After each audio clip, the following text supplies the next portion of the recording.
কোনো একদিন এদেশের আকাশে কালেমার পতাকা উড়বে। সেদিন সবাই খোদাই বিধান পেয়ে দুঃখ বেদনা ভুলবে। এই বাংলার জমিনে আগামীর দিনে আল্লাহর কোরআন প্রতিষ্ঠিত হবে, আল্লাহর কোরআন দিয়ে গোটা দেশ চলবে। এটা শুধুমাত্র আমার কথা নয়, এদেশের এই 1,56,570 বর্গ মাইলের পুরা বাংলার ভূমি, যেটা কোরআনের ঘাঁটি, যেটা ইসলামের ঘাঁটি, যেটার প্রতিটা জায়গায় মানুষ, প্রতিটা জায়গার প্রতিটা ইঞ্চির প্রতিটা জায়গার মানুষ যেখানে তাদের হৃদয়ে কোরআনের আদর্শকে ধারণ করেছে, আগামীর দিনে এই বাংলাদেশ ইনশাআল্লাহ কোরআনের দেশ হবে। যে কোরআন মানুষের কাছে পৌঁছানোর জন্য বিশ্বনবী জনাবে মুহাম্মদুর রাসূলুল্লাহ একটি দুইটি নয় 23টা বছর ধরে কাফেরদের পাহাড় সমান ষড়যন্ত্রকে অপেক্ষা করে, কাফেরদের রক্তচক্ষুকে অপেক্ষা করে এই কোরআনকে বিশ্ব মানবতার কাছে মুক্তির রোড ম্যাপ হিসাবে পৌঁছানোর জন্য যে নবী 23টা বছর ধরে চেষ্টা করেছেন, এই কোরআনের জন্য যদি আমাদের হৃদয়ে একটুখানি ভালোবাসা তৈরি না হয়, তাহলে আপনি লিখে নিতে পারেন আপনি কখনোই আল্লাহর মনোনীত সেই প্রিয় বান্দা আপনি হতে পারবেন না। আলহামদুলিল্লাহ নাহমাদুহু ওয়া নাস্তাঈনুহু ওয়া নাস্তাগফিরুহু ওয়া নু'মিনু বিহি ওয়া নাতাওয়াক্কালু আলাইহি ওয়া নাউযু বিল্লাহি মিন শুরুরি আনফুসিনা ওয়া মিন সাইয়্যাতি আ'মালিনা মান ইয়াহদিহিল্লাহু ফালা মুদিল্লা লাহু ওয়া মান ইউদ্লিল ফালা হাদিয়া লাহু ওয়া নাশহাদু আন লা ইলাহা ইল্লাল্লাহু ওয়াহদাহু লা শারীকা লাহু والذي لا ضد له ولا ند له لا شبه له ولا شبيه له لا وثير له ولا كفيل له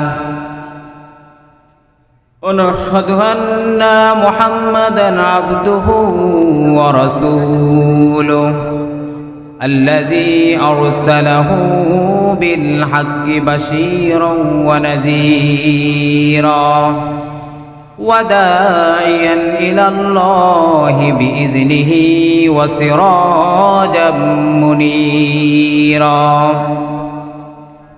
أما بعد فقد قال الله تعالى في كلامه المجيد وفي فرقانه الحميد أعوذ بالله من الشيطان الرجيم بسم الله الرحمن الرحيم إن الله اشترى من المؤمنين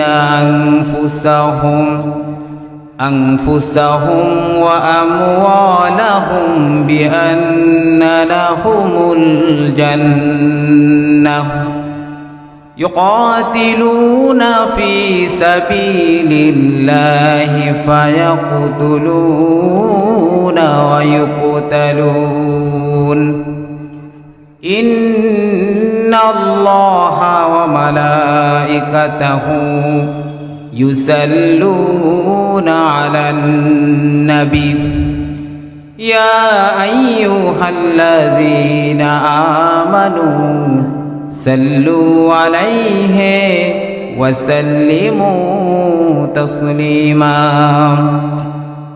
اللهم صل على محمد وعلى آل محمد كما صليت على إبراهيم وعلى آل إبراهيم إنك حميد مجيد اللهم بارك على محمد وعلى آل محمد كما باركت على إبراهيم وعلى آل إبراهيم إنك حميد مجيد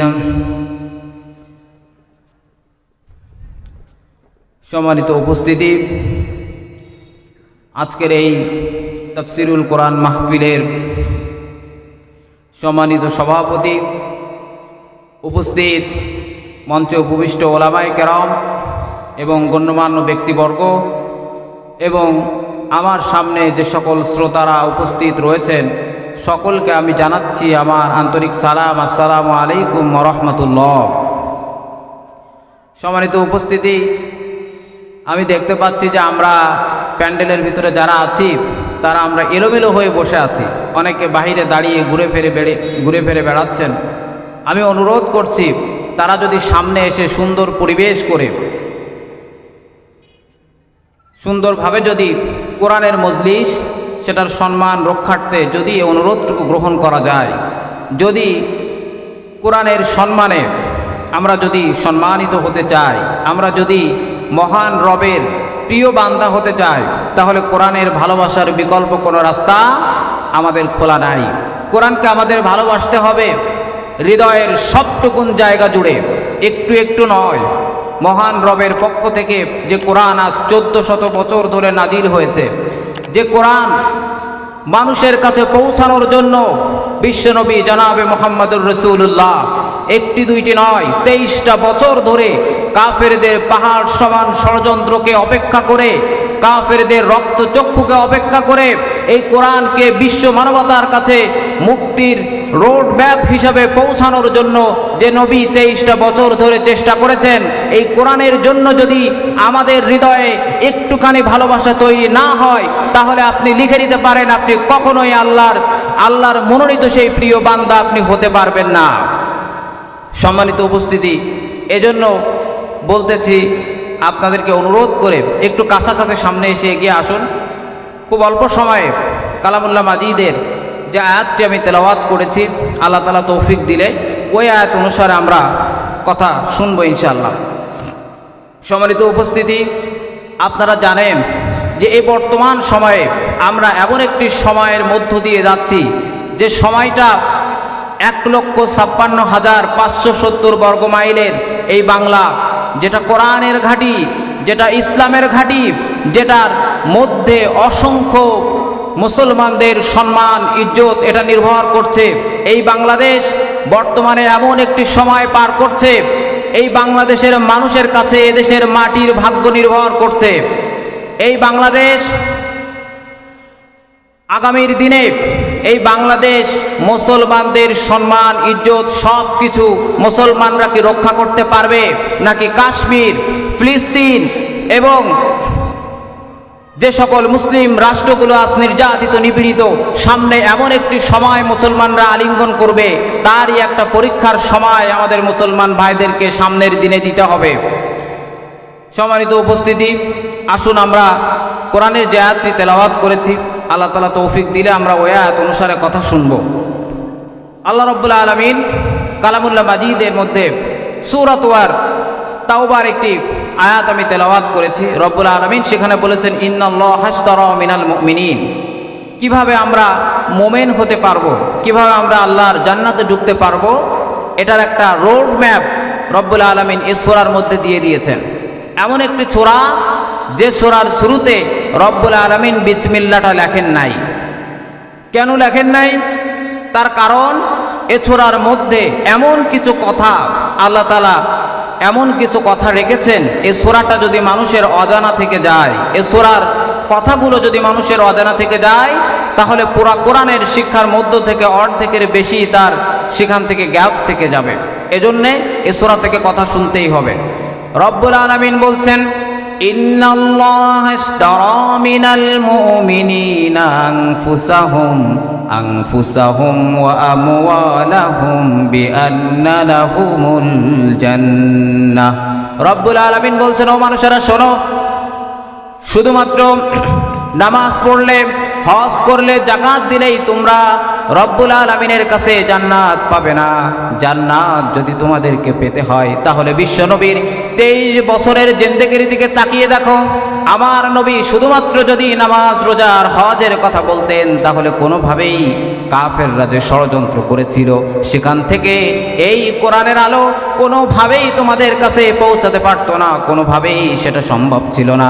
তারা যেই ষড়যন্ত্র করেছিল, যেভাবে আমাবস্যার ঘন কালো রাত সৃষ্টি হয় ঠিক তেমনি যেন তারা এমন নির্যাতনার নিপীড়নের বিশাল পাহাড় তারা তৈরি করেছিল। কিন্তু আমার নবী এমনভাবে কোরআনের কথাগুলো মানুষের কাছে বলেছিলেন, আমার নবী এক বিন্দু সময়ের জন্যে কাফেরদের কোনো ষড়যন্ত্রকে বিশ্বনবী পরোয়া করে নাই।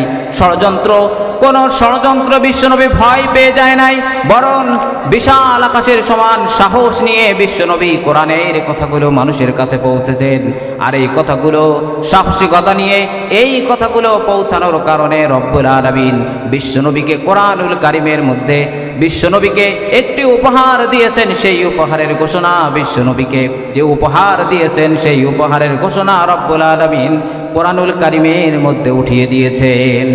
রব্বুল আলামিন বলছেন, ইন্না আতাইনাকাল কাউসার ফাসাল্লি লিরাব্বিকা ওয়ানহার ইন্না শানিয়াকা হুয়াল আবতার।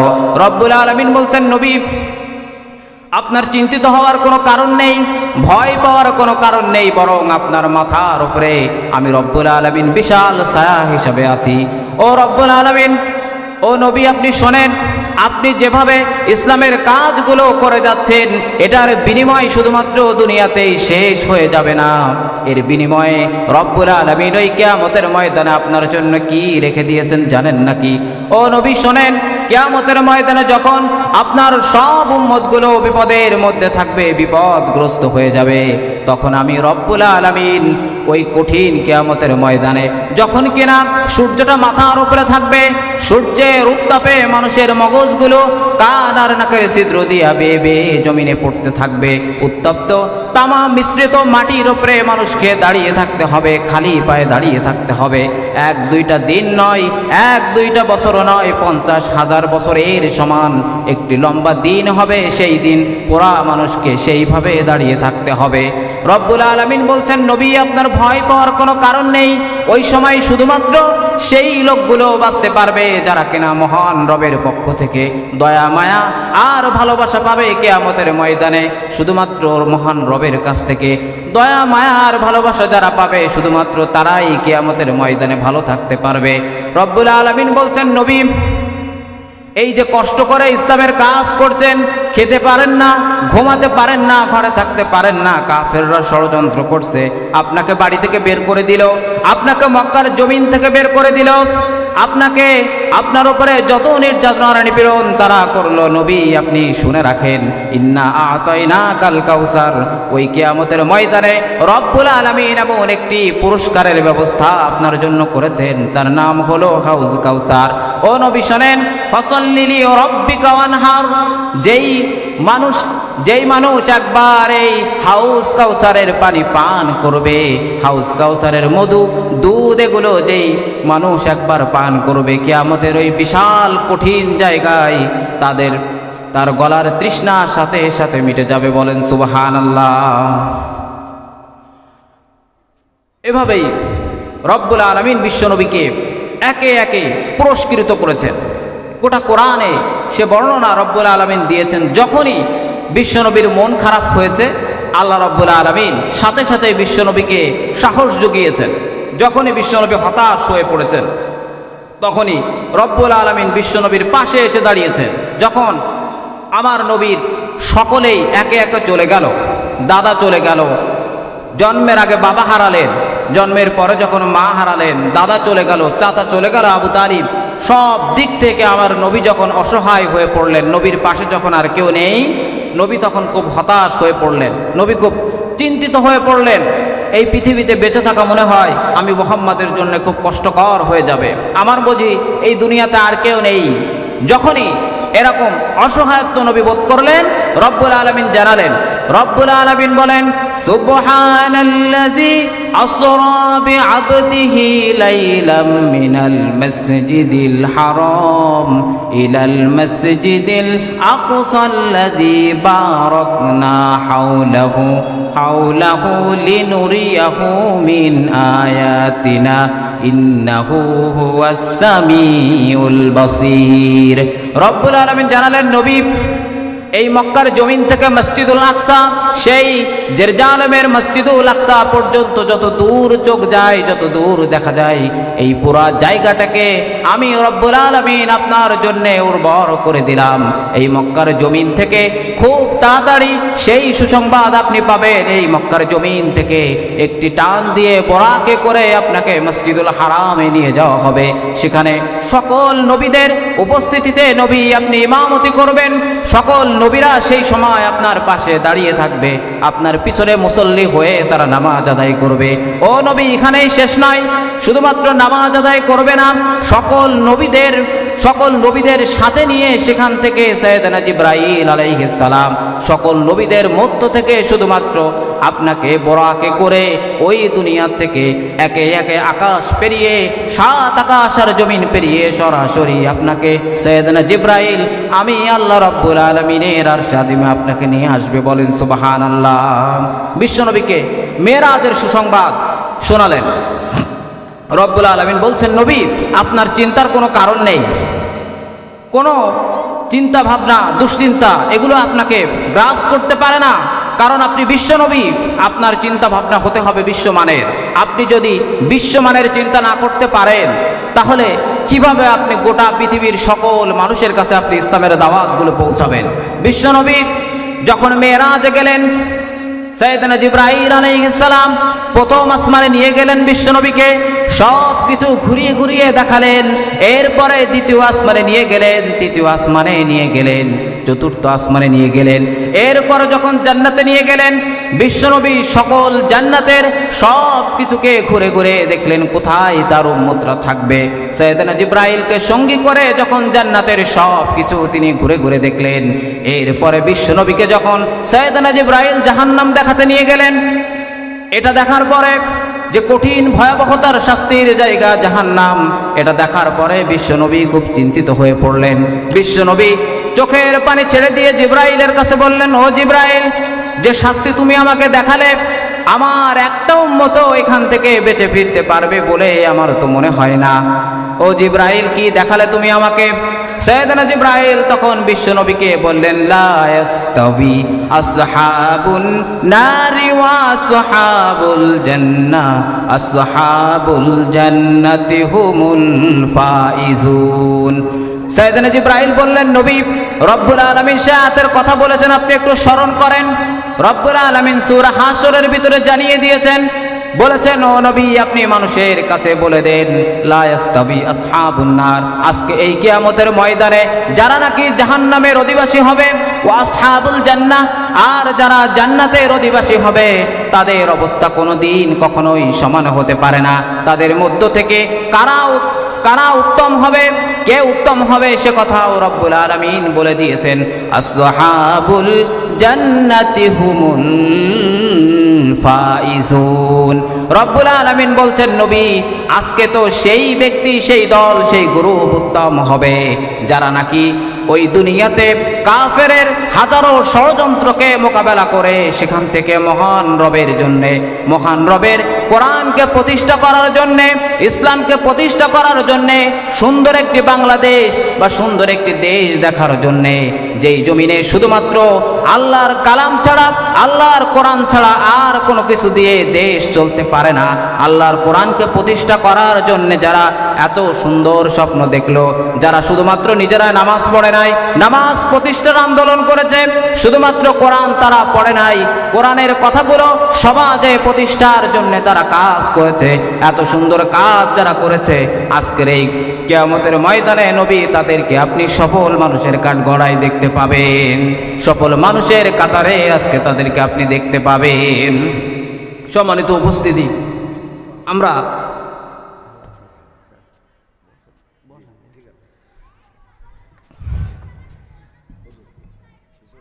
সম্মানিত উপস্থিতি, আমরা কিয়ামতের সেই ময়দানে আমরা সফল মানুষের কাতারে সেদিন তারাই সফল হতে পারবে। ওয়া আসহাবুল জান্নাতি হুমুল ফাইজুন, যারা সেদিন জান্নাতি হবে তারাই হয়ে যাবে সফল কাম। এ ঘোষণা কার? এ ঘোষণা আমার নয়, এ ঘোষণা আমার শ্রদ্ধাভাজন বড় ভাই রবিউল ভাইয়ের নয়, এ ঘোষণা এ বাংলাদেশের সব থেকে বড় ইসলামিক স্কলার মিজানুর রহমান আজহারির নয়। এই ঘোষণা এই বাংলাদেশের মুফাসসির সম্রাট, যাকে বলা হয় মুফাসসির সম্রাট হিসাবে গোটা শুধুমাত্র বাংলাদেশ নয়, গোটা পৃথিবীর এধারে ওধারে যিনি কোরআনের আওয়াজ পৌঁছেছেন, আল্লামা সাঈদীর নয়। এই ঘোষণা হচ্ছে সরাসরি মহান রবের। বলেন সুবহানাল্লাহ। আল্লাহ তাআলা বলছেন আসহাবুল জান্নাহ, সেদিন জাহান্নামীদেরকে আমি বলবো এক কাতারে দাঁড়াও, জান্নাতীদেরকে বলবো এক কাতারে দাঁড়াও। সেদিন জাহান্নামীরা তাদের অবস্থা দেখে তারা ভয় পেয়ে যাবে, তারা আঁতকে উঠবে। এটা কি দেখছি আমরা? আমাদের কোনো কিছু তো গোপন নেই। আমরা যা করেছি, কোথায়, কোন সময়, কার বাড়িতে গিয়েছি, কোন মহিলাদের সাথে আমরা কি ধরনের সম্পর্ক তৈরি করেছি যেটা আল্লাহর পক্ষ থেকে নিষেধ ছিল, কোথায় কি করেছি পৃথিবীর কেউ দেখে নাই, কেউ শোনে নাই, কেউ বোঝে নাই।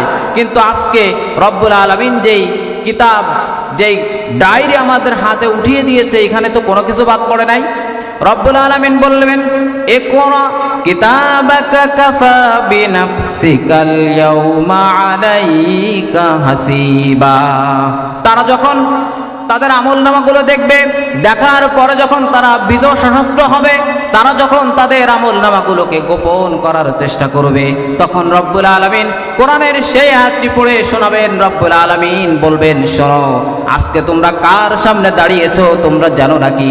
এমন এক রবের সামনে তোমরা জানিয়েছো, এমন এক রবের সামনে তোমরা দাঁড়িয়েছো যেই রব তোমরা যখন পৃথিবীতে ছিলে, ওই পৃথিবীর ছোট্ট একটি প্রাণী পিপিলিকা, যার খোঁজ কেউ রাখে না, যখন এই ছোট্ট একটি প্রাণী পিপিলিকা মাটি থেকে ক্ষুধার যন্ত্রণায় চিৎকার দেয়, তখন পৃথিবীর কেউ শুনতে পাক আর না পাক, সেই চিৎকার যিনি আরশে আজিম থেকে শুনতে পেয়েছেন, আজকে তোমরা সেই রবের সামনে দাঁড়িয়েছো।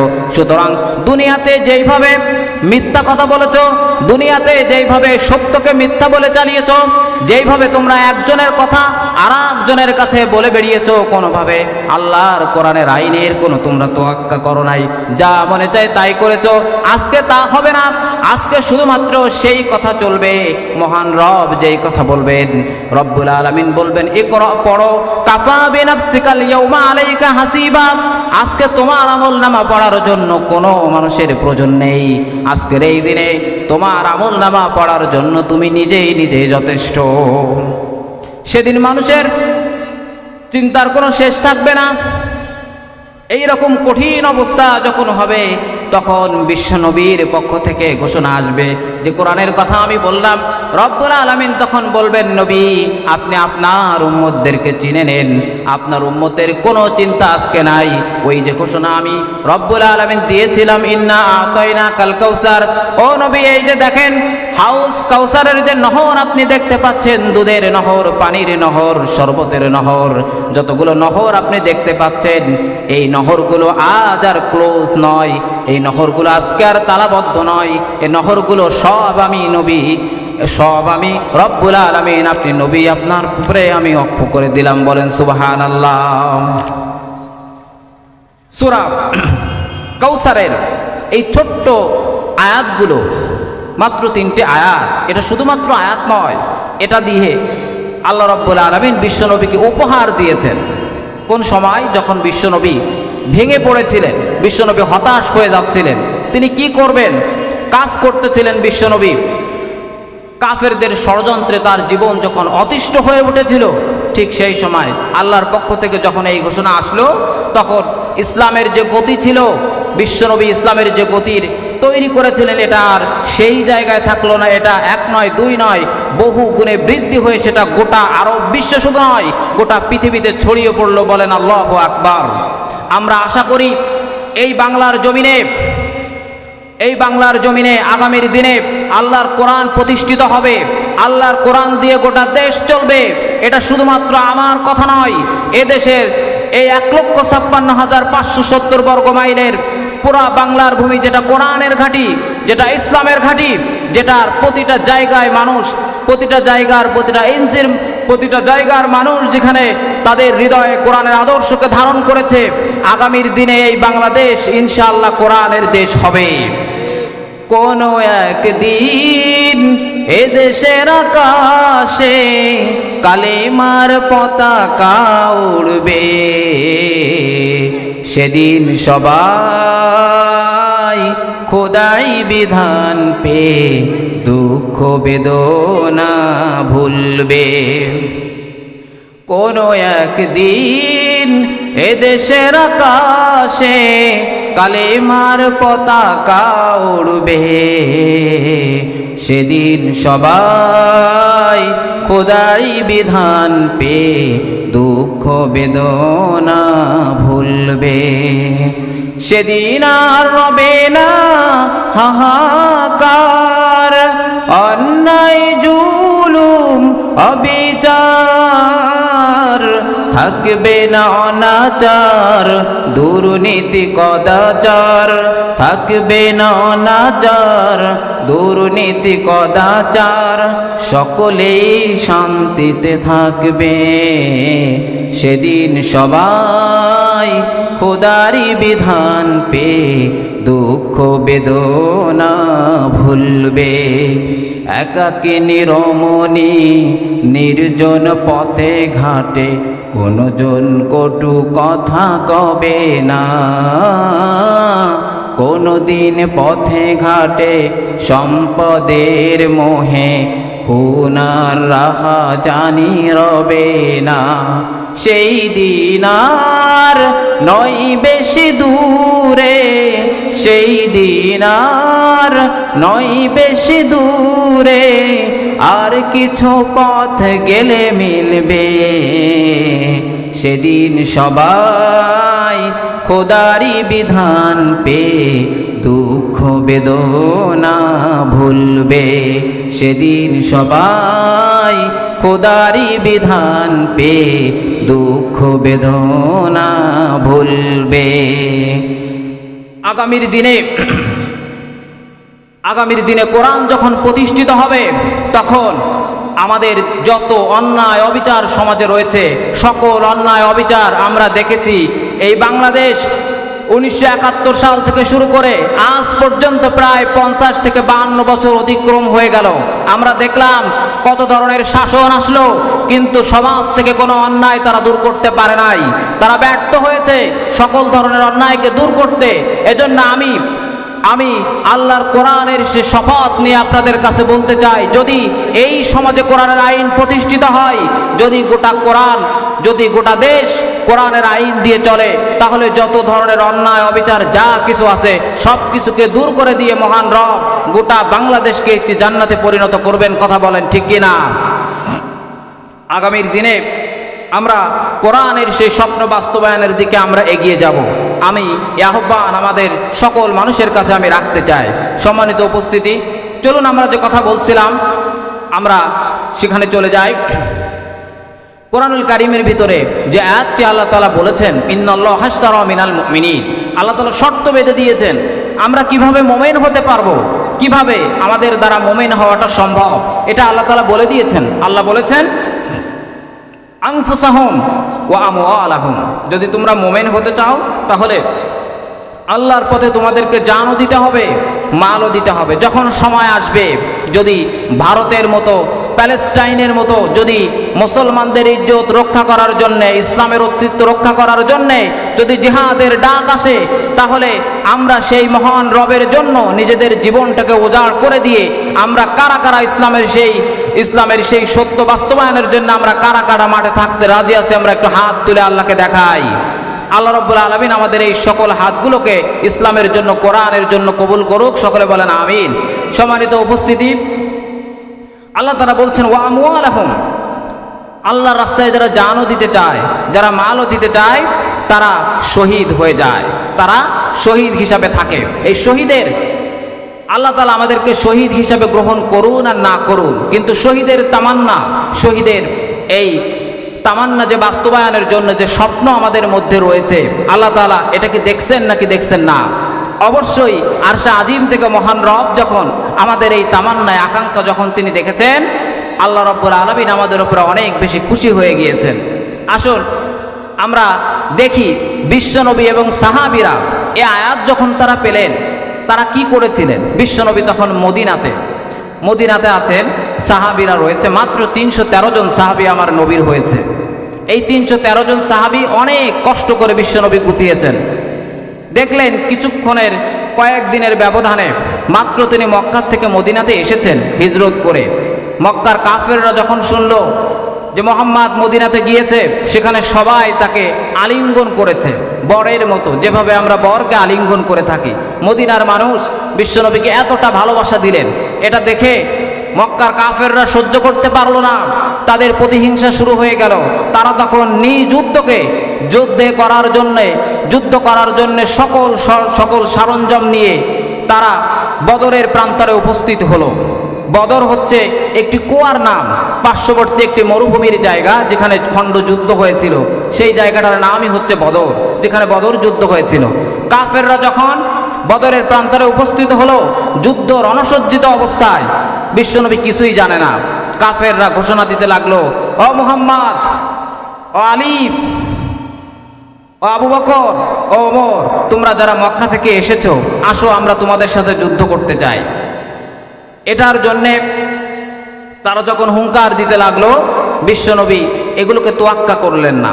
বিশ্বনবীর চাচা আমির হামজা বললেন, নবী তারা যখন এসেছে তাহলে আপনি একটু হুকুম দেন, আমরা একটু শক্তি পরীক্ষা করি। কিন্তু আপনি বিশ্বাস করেন, যখন তারা আমির হামজাকে দেখবে, এই যারা হুঙ্কার দিচ্ছে তাদেরকে একটাও খুঁজে পাওয়া যাবে না। মক্কার জমিনে কয়েকজন মানুষের কথায় মক্কার জমিন কাঁপত। তাদের মধ্যে একজন ছিলেন বিশ্বনবীর চাচা আমির হামজা, আর একজন ছিলেন হযরত ওমর। এনারা দুইজন যখন ইসলাম গ্রহণ করেছে, তখন আবু জেহেল ভয়ে কাঁপতে লাগলো। আবু জেহেল তখন ভীত সশস্ত্র হলো যে হাই হাই কি হয়ে গেল, আমাদের এত বড় বড় নেতা তারা যখন ইসলামের ভিতরে চলে গেছে, আমাদের অবস্থা কি হবে আল্লাহই জানে। এরকম অবস্থা তৈরি হলো। যখন তারা বদরের প্রান্তরে উপস্থিত হলো, বিশ্বনবী রব্বুল আলামিনের কাছে 2 হাত উঁচু করে দোয়া করলেন, রব্বুল আলামিন এই যে 313 জন সাহাবী, অনেক কষ্ট করে 313 জন সাহাবী আমি ম্যানেজ করেছি। 313 জন সাহাবী, আমার রাত দিন পরিশ্রমের সাহাবী, আমার কলিজার ভালোবাসার সাহাবী। ও রব্বুল আলামিন, যদি আপনি প্রতিশোধ নিতে চান, যদি আপনি আঘাত করতে চান, তাহলে আমি নবীর উপরে আপনি আঘাত করেন। আমি নবীর উপরে আঘাত করেন, তারপরে আমার সাহাবীদের, আমি নবীর জীবন যতক্ষণ থাকবে ততক্ষণ পর্যন্ত আমার একজন সাহাবীর উপরে কোনো আঘাত আপনি নিতে পারবেন না। রব্বুল আলামিন বললেন, নবী, ওমা রামাইতা ইয রামাইতা ওয়ালাকিন্নাল্লাহা রামা। রব্বুল আলামিন বললেন, নবী চিন্তার কোনো কারণ নেই, কোনো দুশ্চিন্তার কারণ নেই। তারা যখন যুদ্ধ করতে এসেছে অবশ্যই যুদ্ধ হবে, কিন্তু এই যুদ্ধ আপনি জেনে রাখেন, মনে রাখেন, শুধুমাত্র আপনার সাথে তারা যুদ্ধ করবে না, বরং তারা যে যুদ্ধের ঘোষণা দিয়েছে, আমি রব্বুল আলামিন সরাসরি তাদের এই যুদ্ধের চ্যালেঞ্জ আমি রব্বুল আলামিন নিজের কাঁধে তুলে নিলাম। বলেন সুবহানাল্লাহ। রব্বুল আলামিন বললেন, নবী চলেন বদরের প্রান্তরের দিকে চলেন। বিশ্বনবী গেলেন, সাহাবীদেরকে উপস্থিত করলেন। রব্বুল আলামিনের কথা অনুযায়ী রব্বুল আলামিন বললেন, নবী ভয় পেয়েন না, প্রথমে আসেন, দেখেন কিভাবে তাদেরকে আমি দুর্বল করি। রব্বুল আলামিন বললেন, নবী এই বদরের প্রান্তর থেকে আপনি এক মুষ্টি বালু আপনি উঠিয়ে নেন। এক মুষ্টি বালু বিশ্বনবী উঠিয়ে নিলেন। এবার রব্বুল আলামিনের কথা অনুযায়ী বিশ্বনবী ওই বালু কাফেরদের দিকে ছুড়ে দিলেন। যখনই ছুড়ে দিলেন, কিছুক্ষণের মধ্যে বিশ্বনবী দেখলেন, সাহাবীরা দেখলো, সকল যে কাফেররা উপস্থিত হয়েছিল তাদের চোখের ভিতরে রব্বুল আলামিন ওই বালুগুলো পৌঁছালেন। এরপরে রব্বুল আলামিন বিশ্বনবীর কাছে প্রশ্ন করলেন, নবী কিভাবে পারলেন? বিশ্বনবী হাসে। রব্বুল আলামিন বলছেন, নবী এমনি এমনি সম্ভব হয় নাই। ওয়ামা রামাইতা ইয রামাইতা ওয়ালাকিন্নাল্লাহা রামা। ও নবী শোনেন, আপনি শুধুমাত্র বালুটাকে ছুড়ে দিয়েছিলেন, শুধুমাত্র আপনি ছুড়ে দিয়েছেন, আর ওই যে দূরে সকল কাফেরদের চোখের ভিতরে আমি রব্বুল আলামিন আপনার হাতের ওই বালু আমি আল্লাহ পৌঁছে দিয়েছি। বলেন সুবহানাল্লাহ। এরপরে যখন যুদ্ধ শুরু হলো, বদরের প্রান্তরে যুদ্ধ শুরু হয়ে গেল। প্রথমে খণ্ডযুদ্ধ হলো, সেখানে একজন সাহাবী তিনি শহীদ হলেন। এরপর যখন বড়ভাবে যুদ্ধ শুরু হয়ে গেল, কাফেরদের সর্দার ছিল আবু জেহেল। আবু জেহেল সব ষড়যন্ত্রের মাস্টার মাইন্ড ছিল।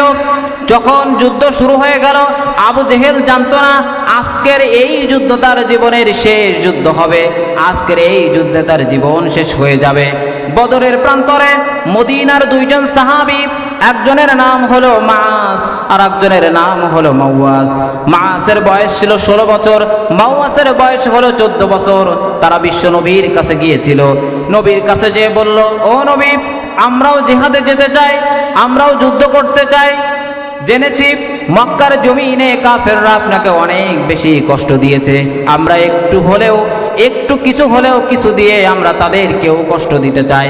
বিশ্বনবী খুশি হয়ে গেলেন, বললেন, ও যুবকরা শোনো, তোমাদের বয়স কম, তোমাদেরকে আমি অনুমতি দেব না। কিন্তু দুইজন নাছোড় বান্দা তারা বিশ্বনবীকে এমন ভাবে ধরলো, বিশ্বনবী কোনোভাবেই অনুমতি না দিয়ে পারে না। বিশ্বনবী বললেন, ঠিক আছে, মাসকে অনুমতি দিলাম, 16 বছর বয়স, কিন্তু মাওয়াস তোমার বয়স কম, তোমাকে আমি কোনোভাবেই অনুমতি দিতে পারি না। মাওয়াস তখন বিশ্বনবীর দিকে তাকিয়ে বললেন, নবী, যদি বয়সের জন্য হয়, যদি শক্তির জন্য হয়, তাহলে আপনি আমাদের দুই ভাইয়ের মধ্যে একটু যুদ্ধ লাগিয়ে দেন। বিশ্বনবীও মজা করলেন। বিশ্বনবী বললেন, ঠিক আছে, দুই ভাই একটু যুদ্ধ করো তো দেখি। তখন হযরতে মাওয়াস মরবাই মাসের দিকে তাকিয়ে বলে, ভাই, আমি তো জানি যখনই যুদ্ধ শুরু হবে আমি হেরে যাব, কারণ তোমার বয়স বেশি, শক্তিও বেশি। ও ভাই শোনো, আমরা এখানে যুদ্ধ করতে আসিনি, আমরা এসেছি বিশ্বনবীর জন্য নিজের জীবন উৎসর্গ করতে, আমরা এসেছি বিশ্বনবীর কাছ থেকে জিহাদের অনুমতি নিতে। ও ভাই শোনো, যখনই আমি তোমার গায়ের উপরে হাত দিব, সাথে সাথে তুমি জমিনের মধ্যে পড়ে যাবে। তা না হলে বিশ্বনবী যেই জিহাদের পথে, যেই জান্নাতের পথে আহ্বান করেছেন, সেখানে কোনোভাবেই আমি চান্স পাবো না। এত বড় জিহাদের তামান্না সাহাবীরা তৈরি করলেন, ছোট ছোট বাচ্চারাও। বিশ্বনবী দুই ভাইকে অনুমতি দিয়ে দিলেন। দুই ভাই যে কাণ্ড ঘটিয়েছিল বদরের ময়দানে, অনেকের কাছে হয়তো সেটা অজানা। আসুন আমরা একটু জেনে নেই কি করেছিল তারা। এমন একটি কাজ তারা করেছিল যেটা বড় বড় সাহাবীরাও করতে পারে নাই। বদরের প্রান্তরে যখন কাফেরদের সর্দার আবু জেহেল সে যখন ঘুরে বেড়াচ্ছিল ঘোড়ার পিঠে, তখন বিশ্বনবীর সাহাবী হযরতে আব্দুর রহমান বিন আউফ তিনিও জিহাদের ময়দানে ছিলেন। দুই ভাই যে আব্দুর রহমান বিন আউফকে ধরলো, বলে, আব্দুর রহমান বিন আউফ, আপনি তো মক্কার লোক, আপনি ভালোভাবেই চেনেন মক্কার জমিনে কারা কারা বিশ্বনবীকে বেশি কষ্ট দিয়েছিল, একটু বলেন। আব্দুর রহমান বিন আউফ তাকিয়ে দেখে ছোট ছোট বাচ্চা। আব্দুর রহমান বিন আউফ বলে, তোমরা ছোট ছোট বাচ্চা, তোমরা এটা জেনে তোমরা কি করবে? শুধুমাত্র তারা বলে, শোনেন, আমরা জেনেছি আবু জেহেল নাকি সব থেকে বেশি কষ্ট দিয়েছে। আব্দুর রহমান বিন আউফ বলে, হ্যাঁ দিয়েছে, তো তোমরা জেনে কি করবে? তখন তারা বলে, একটু দেখিয়ে দেন, তারপরে কি হবে নিজের চোখে আপনি সেটা দেখতে পাবেন। হযরতে আব্দুর রহমান বিন আউফ বলেন, আমি নজর করে দেখলাম, আমি তাদেরকে দেখিয়ে দিলাম, দেখো ওই যে লম্বা লম্বা দাড়ি, লম্বা লম্বা মুছ, ওই যে দেখো মাথার উপরে কাপড়ের টুপি পরা, ওই যে ঘোড়ার পিষ্টে ঘুরে বেড়ায়, ওইটাই হলো সেই বেঈমান আবু জেহেল। যখন আব্দুর রহমান বিন আউফ বললেন, আমি দেখিয়ে দিলাম, এরপরে দেখলাম নজর করে দুই ভাইয়ের মধ্য থেকে হযরতে মাস ডান হাতে একটি তরবারি নিল, একটি তরবারি নিয়ে যে আবু জেহেলের ডান পায়ের উপরে বসিয়ে দিল। আবু জেহেল তাকিয়ে দেখে ছোট্ট একটা বাচ্চা। আবু জেহেল বলে, কে রে তুই? যেখানে মোহাম্মদের সাহাবীরা আমার মোকাবেলা করার ক্ষমতা রাখে না, সেখানে তুই তো ছোট বাচ্চা, কে তুই? কেন আমার উপরে আঘাত করলি? তখন মাস বলেছিল, আবু জেহেল, তুই শুনে রাখ, হয়তো তুই নিজের গর্ব আর অহংকারে আজকে এত বড় কাফেরদের সর্দার হয়েছিস, কিন্তু আমরা ছোট মানুষ হলেও বিশ্বনবী যেই শপথ আমাদেরকে দিয়েছেন, যেই কোরআনের কথা বলেছেন, বিশ্বনবী যেই জান্নাতের আহ্বান আমাদেরকে করেছেন, এই আহ্বান শুধুমাত্র বিশ্বনবীর না, এই আহ্বান হচ্ছে সরাসরি স্বয়ং আল্লাহ রাব্বুল আলামিনের আহ্বান। এই আহ্বান জান্নাতের। আমরা সেই জান্নাতের স্বপ্ন দেখি। যখন হযরতে মাস কথা বলল, আবু জেহেল তখন আঁতকে উঠল। কিরে, এত ছোট বাচ্চা আমার উপরে আঘাত করলো, ডান পায়ের উপরে আঘাত করেছে। ছোট্ট একটা বাচ্চার আঘাত এত বড় কাফেরদের সর্দার যখনই আঘাত করেছে, ছোট্ট একটা বাচ্চার আঘাত সইতে পারে না, বেঈমান ঘোড়ার পৃষ্ঠে বসার সাথে সাথে জমিনে পড়ে যায়। বলেন সুবহানাল্লাহ।